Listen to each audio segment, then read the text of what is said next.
మీ ముఖంలో ఈ చిరునవ్వు ఏంటి విషయం? మీరు చూస్తుండండి, నేను కొద్ది రోజుల్లోనే చాలా ధనవంతుణ్ణి కాబోతున్నాను. ఇలా మేము చాలా సార్లు విన్నాం. ఏం ప్రియా? అవును. మీ ఇద్దరికి చూపించడానికి నా దగ్గర ఒకటి ఉంది, కానీ ఈ సమాచారాన్ని మీరు ఇంకెవ్వరితోనూ పంచుకోకూడదు. ముందు చెప్పు.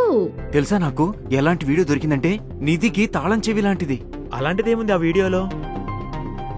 ఈ వీడియోలో ఈయన మార్కెట్ ఎక్స్పర్ట్. ఈయన అందరికీ తెలుసు. తన మిత్రులకి ఈ సెక్యూరిటీల్లో పెట్టుబడి పెట్టమని సలహా ఇస్తున్నారు. ఇప్పుడు నేను కూడా ఈ సువర్ణ అవకాశాన్ని సద్వినియోగం చేసుకోబోతున్నా. ఇంకా ఆయన చెప్పిన సెక్యూరిటీస్ లో పెట్టుబడి పెడతాను.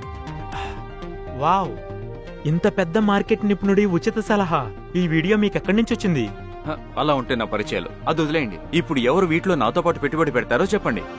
ఒక్క నిమిషం నకుల్, ఈ వీడియో నిజమో కాదో నువ్వు తెలుసుకున్నావా? ప్రియా, నువ్వు నా మాటని ఎప్పుడూ నమ్మవు. చింతించకండి, త్వరగా పెట్టుబడులు పెట్టి ఎక్కువ లాభాలు పొందుదాం. నేను ఈ వీడియో దాని సలహాను ధృవీకరించకుండా పెట్టుబడి పెట్టను. ఈ వీడియో నాకు పంపించు. ఈ వీడియోతో వాళ్ళని సోషల్ మీడియాలో ట్యాగ్ చేస్తాను. అప్పుడు చూద్దాం ఏమంటారో దీని గురించి. అదిగో పంపించే వీడియో. వాళ్ళని ట్యాగ్ చేసి పోస్ట్ చేశాను.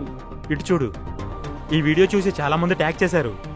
ఇది నిజంగా ఆయన సలహానేనా అని అడుగుతున్నారు. ఇప్పుడే సోషల్ మీడియాలో తన ఫాలోవర్లను అప్రమత్తం చేశారు. ఈ వీడియో డీప్ ఫేక్ అని. ఆర్టిఫిషియల్ ఇంటెలిజెన్స్ ద్వారా ఇది మార్చబడింది. ఏంటి? మంచిదైంది నేను నీ మాట విన్నాను. తొందర పడిపోయి ఉంటే నేను చాలా ఎక్కువ నష్టపోవాల్సి వచ్చేది. ఆన్లైన్లో చూపించే ప్రతి దానిపైన ఇలా ఆధారపడకూడదు. ఈ డిజిటల్ యుగంలో ఆర్టిఫిషియల్ ఇంటెలిజెన్స్ లాంటివి అందుబాటులో ఉన్నాయి. వాటిని దుర్వినియోగం చేసి పెట్టుబడిదారులను మోసం చేస్తున్నారు. అందుకే మీరు బాగా పరిశీలించి ఇన్వెస్ట్ చెయ్యండి. జాగృతమవ్వండి. సరైన పెట్టుబడులు పెట్టండి.